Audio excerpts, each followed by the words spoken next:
ამაზე ელიზბარაშვილის ინფორმაციით წყლის დონე სვანიძის ქუჩაზე პირველი წუთებზე უკვე მაქსიმალურად მომატებული იყო.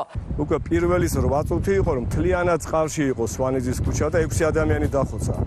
პირველი, რაც ხდება ნებისმიერი კატასტროფის დროს, საპატრულო პოლიცია კეტავს მოძრაობას. როგორც კი შევიდა პირველი ზარი 112-ში სვანიძის ქუჩიდან, რაშია იცით საქმე, მოსახლებამ უნდა იცოდეს, რომ აი ხა ჩემს უკან არის სვანიძის ქუჩა. მე დგავარ თამარაშვილის ქუჩაზე. აი თამარაშვილის ქუჩის გადაღმა არის უკვე ის ახალი გზა, რომელიც ახლა ფაქტურად ჩაკეტილია, იმიტომ რომ ის დაზიანდა.